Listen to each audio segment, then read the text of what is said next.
एक न खत्म होने वाली उलझन में डूबी हुई थी। दिल में बेशुमार सवालात थे जो मुसलसल उसके दिमाग में गर्दिश करते रहते थे। क्यों, कैसे, कब, जिंदगी का मकसद क्या है, दुनिया में इंसान का क्या काम है। वो बेचैन थी जैसे एक गम की गहराई में फंसकर हर तरफ से बेसुकून हो चुकी हो। वो जो कभी दुनिया की रंगीनियों में खुद को गुम कर चुकी थी, अब हर दिन एक नए सवाल के साथ जीती थी।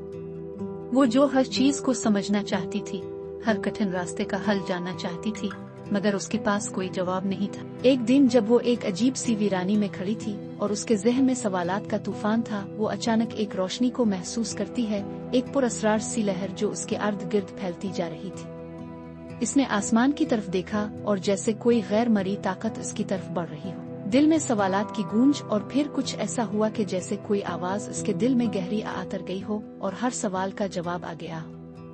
वो दरिया के किनारे चल रही थी जब एक नर्म सी रोशनी उसके करीब आई, जैसे पानी की सतह से उभर कर कोई उसी की तरफ बढ़ा हो। इसकी नजरें चमक अलिफॉट है और जैसे वो अपने अंदर की हकीकत को पहचानने लगी। जवाब तुम्हारी तलाश का था, वो तुम्हारे अंदर था, तुम्हारी जिंदगी में था। वो आंखें बंद कर लेती है और दिल में एक अजीब सा सुकून आतर आता है, जैसे तमाम सवालात, तमाम उलझने अचानक खत्म हो गई हों, जैसे कोई जादुई रोशनी उसके अंदर आतर आई हो और उसकी जिंदगी का मकसद और हकीकत वाज़ेह हो गई हो। वो जान चुकी थी कि जो भी उलझने थीं वो सब हल हो चुकी थी।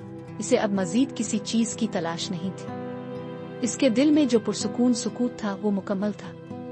वो खुद को खुश और मुतमईन महसूस करती थी, जैसे इसकी तमाम गमगीनियां किसी जादुई चमक के साथ गायब हो गई हो। और फिर इसने अपनी जिंदगी का रास्ता तब्दील कर लिया। वो अपनी तमाम तवानाइयां इस रोशनी में गुजारने लगी, क्योंकि अब वो जान चुकी थी कि हकीकत का जवाब हमेशा उसके अंदर था। वो जो रहनुमाई और सुकून चाहती थी वो कुरान की सूरत में इसके पास था। अब इसकी जिंदगी का मकसद वाज़ेह था और वो अपनी बाकी जिंदगी इस रोशनी की पैरवी में गुजारने का इरादा रखती थी। वो मुतमईन थी, खुश थी, क्योंकि अब इसके दिल में कोई सवाल नहीं था, सिर्फ सुकून था। अब वो जान चुकी थी कि हर कदम पर इसका रहनुमा, इसका सुकून और उसकी रोशनी हमेशा कुरान ही था। ये वो रोशनी है, वो रहनुमाई है जो उसे हमेशा की तरह इसके साथ थी। ये कुरान की रहनुमाई थी जो हर लम्हा, हर गुमराही के दौरान उसकी जिंदगी का हिस्सा बन चुकी थी।